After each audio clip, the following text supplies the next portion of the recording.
Bonjour communauté de coups critiques. Aujourd'hui, à Des joyeux petits monstres, on parle de la théorie des couleurs.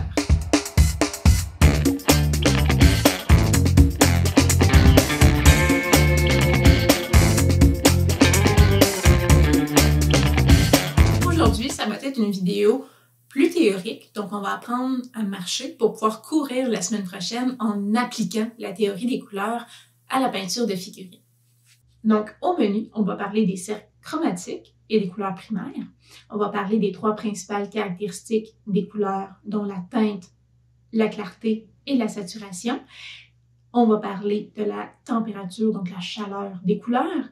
Et finalement, on va parler des harmonies, donc comment marier les couleurs ensemble pour que ça soit joli à l'œil. Premièrement, quand on regarde le cercle chromatique, on peut voir les couleurs primaires. En peinture, on utilise les couleurs primaires de la synthèse soustractive des couleurs, c'est-à-dire les couleurs qui, ajoutées l'une à l'autre, vont donner une teinte foncée, voire aller jusqu'au noir.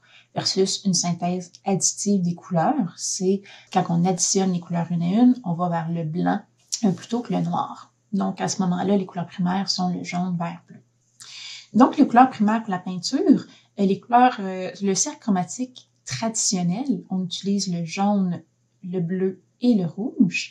Par contre, on s'est rendu compte avec le temps, parce que ce cercle chromatique-là date de Newton et du moment où il a découvert que si on passait la lumière à travers un prisme, on voyait un éventail de couleurs. Donc, depuis ce temps, on s'est rendu compte que ces couleurs primaires-là ne nous permettaient pas d'obtenir toutes les couleurs en les mélangeant. Donc, c'est impossible d'avoir un magenta ou d'avoir un vert franc. Est apparu donc avec le temps le cercle chromatique moderne, donc avec les valeurs C, Y, M, K, donc qu'on retrouve beaucoup en impression. Pour cyan, jaune, magenta, K pour noir, dans le fond, qu'on vient ajouter pour avoir un niveau de clarté différent. Que vous utilisiez un ou l'autre des cercles chromatiques, ça change rien. Sachez que si vous prenez comme couleur primaire pour mélanger des couleurs le cyan, magenta et jaune, ça va être plus difficile, voire impossible d'avoir un pourpre ou un violacé très saturé versus les autres couleurs primaires où ça devient très difficile d'avoir, comme j'ai dit, un vert franc ou impossible d'avoir un magenta. La différence majeure, je vous dirais aussi, entre le cercle chromatique traditionnel ou moderne, c'est que notre œil perçoit, dans le fond, les cônes dans notre œil qui perçoivent les couleurs, perçoivent les couleurs de base comme étant le cyan, le magenta et le jaune. Ce qui fait que ça nous permet de créer plus de couleurs visibles à l'œil comme couleurs primaires que le cercle traditionnel. Je ne rentrerai pas dans les détails de la science, mais si vous vouliez avoir 3 couleurs primaires qui permettent d'avoir la totalité des couleurs visibles à l'œil nu, il faudrait inventer des couleurs. Donc, c'est des couleurs qui n'existent pas, qui ne sont pas visibles.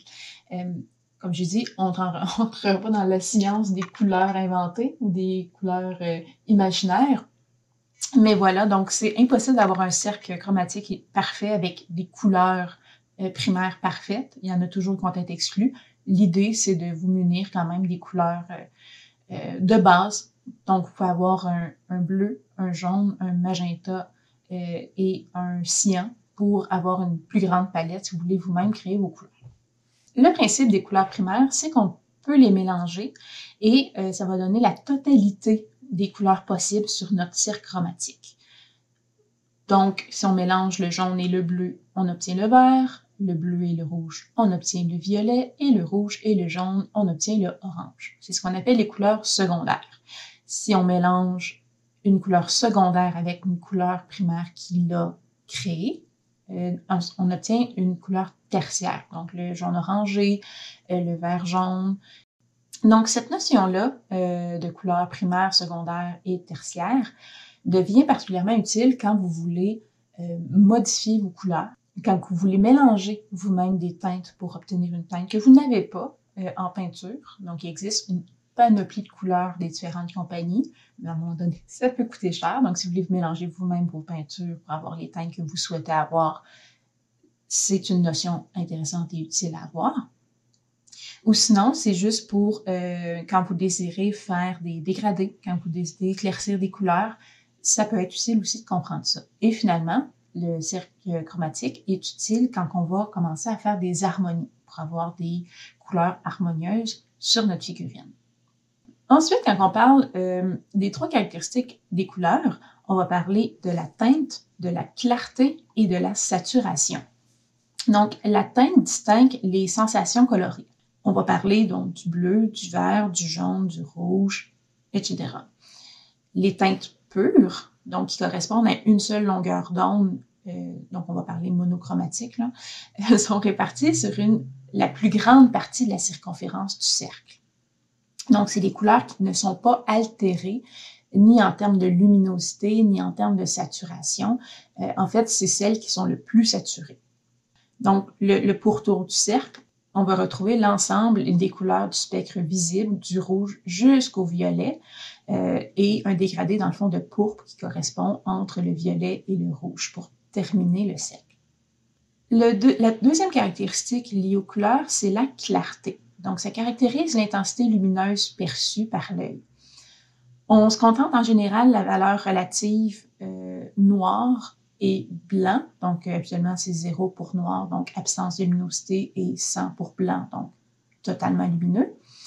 Ça se peut que vous voyez passer le terme luminance, qu'on utilise beaucoup en photométrie. Aussi, vous pouvez voir passer en anglais value, ce qui fait que souvent en peinture, on va aussi entendre parler beaucoup de la valeur de la peinture. Donc, quand on parle de valeur, on va parler de la clarté de la peinture. Finalement, on a la saturation. La saturation rend compte des différents niveaux de coloration pour une teinte donnée. Donc, la valeur de 100% pour une couleur est totalement saturée. Donc, on va parler d'une couleur pure. Et 0%, c'est une couleur totalement désaturée, donc un gris plus ou moins foncé selon la clarté de la couleur. On peut voir aussi que lorsqu'on fait glisser une couleur pure sur l'échelle de clarté de la couleur, on obtient différents niveaux de luminosité, donc de clarté. Quand on a une couleur pure mélangée avec du blanc, on va parler de nuances, donc les nuances du blanc. Quand on va parler de la couleur pure mélangée avec le noir, on va parler d'ombre. Et quand on mélange avec un gris moyen, on va parler de ton. C'est possible de faire, et c'est souvent ce qu'on fait, des figurines qui se tiennent davantage dans les nuances ou davantage dans les ombres. Donc, on va parler de low-key ou high-key. En fait, high-key pour les couleurs lumineuses, plus lumineuses, et low-key pour les couleurs plus sombres. Mais ce qui est primordial à comprendre là-dedans, c'est que chacune de nos figurines, même si on utilise davantage des couleurs lumineuses, doivent avoir des zones d'ombre et de lumière. Donc, dans une même figurine, même si elle est davantage claire, il doit avoir des ombrages plus sombres que les zones les plus lumineuses. De la même façon que si on fait une figurine très sombre, il va avoir des zones quand même plus claires. Ensuite, on peut parler de la température, de la chaleur des couleurs. C'est un concept, en fait, qui est beaucoup plus du côté ressenti qu'une véritable caractéristique des couleurs. Mais donc, on peut séparer le cercle chromatique en deux, ce qu'on va appeler les couleurs chaudes, qui vont du jaune jusqu'au violet, et des couleurs froides qui vont du vert jusqu'au mauve, on pourrait dire. Encore là, quand je dis que ça vient jouer sur un peu le ressenti qui émane des couleurs, les couleurs chaudes sont souvent plus visibles, attirent le regard, peuvent donner une impression de dynamisme, voire d'agressivité, versus les couleurs froides qui appellent au calme, qui sont apaisantes, donc un peu plus pacifiques. Avec les couleurs chaudes et froides, c'est aussi possible de faire des effets de perspective. Les couleurs chaudes, puisqu'elles attirent l'attention, ont l'impression d'être plus proches, et les couleurs froides ont l'impression d'être plus loin. Donc, ça a vraiment un effet sur la perspective. Ici, sur la différence entre les deux carrés que vous pouvez voir là, on voit que l'espèce de I orange a l'air à l'avant-plan, a l'air plus proche que les deux petits carrés bleus. À l'inverse, si on présente les deux carrés comme étant orange et le I en bleu, on peut avoir l'impression que les deux petits carrés orange sont à l'avant-plan et sont déposés sur un plus gros carré bleu. On le réalise encore plus quand on compare les deux carrés un à côté de l'autre. On voit que le orange a vraiment l'air à l'avant-plan comparé au carré à droite qui a l'air plus loin, plus reculé.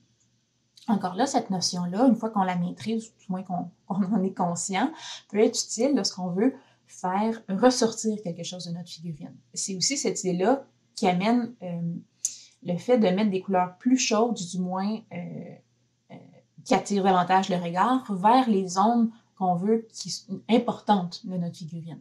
La plupart du temps, on va parler du visage, mais ça peut être une larme, ça peut être quelque chose de très symbolique, mais habituellement, on va voir les couleurs plus lumineuses, plus chaudes, vers le haut de la figurine, donc vers le visage, et le bas va être un peu plus froid. Donc, c'est possible de faire ça. Par contre, quand on peint en général notre figurine, on va essayer d'utiliser un ensemble de couleurs chaudes ou un ensemble de couleurs froides, parce que sinon, on peut avoir l'impression que ça jure un peu les couleurs ensemble. J'ai mentionné qu'on peut séparer le cercle chromatique en deux zones, les couleurs chaudes et les couleurs froides. Par contre, il y a ce qu'on appelle le biais des couleurs. Et comme je parle que c'est juste une impression couleur chaude ou couleur froide, chaque couleur, donc chaque teinte, peut être considérée comme froide ou chaude. Donc, on peut avoir un rouge chaud, un rouge froid, on peut avoir un jaune chaud et un jaune froid, même si techniquement, ils sont dans la zone des couleurs chaudes. Donc, pour ce faire, on prend notre cercle, déjà séparé en couleurs chaudes et couleurs froides, et on fait une ligne perpendiculaire pour créer des cadrans, donc 4 zones égales. Ces deux nouveaux points-là qu'on vient de créer sur le cercle chromatique sont le centre des couleurs chaudes et le centre des couleurs froides. Et toutes les teintes qui se dirigent vers le centre des couleurs chaudes vont être considérées comme avoir un biais chaud, et toutes les teintes qui vont vers le centre des couleurs froides vont être considérées comme ayant un biais froid. Ainsi, si je prends mon bleu, je peux le séparer en deux, et le bleu les teintes de bleu qui sont le plus proches du centre des couleurs froides vont être considérées comme mon bleu froid, et les bleus qui sont plus orientés vers le centre des couleurs chaudes vont être considérés comme un bleu chaud. Même chose pour le jaune. Un jaune tiré un peu plus vers le vert va être un jaune froid.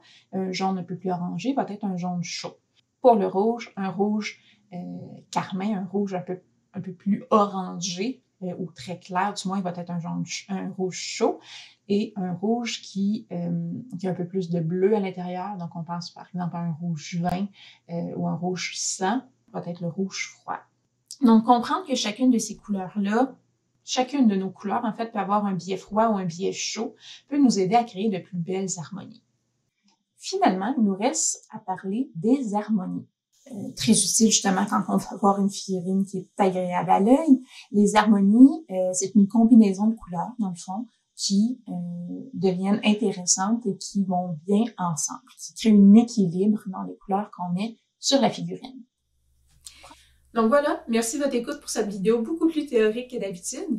La semaine prochaine, on applique cette théorie-là pour voir comment améliorer notre peinture, sans dire qu'on travaille sur la technique, avoir les connaissances pour que les figurines soient agréables à l'œil.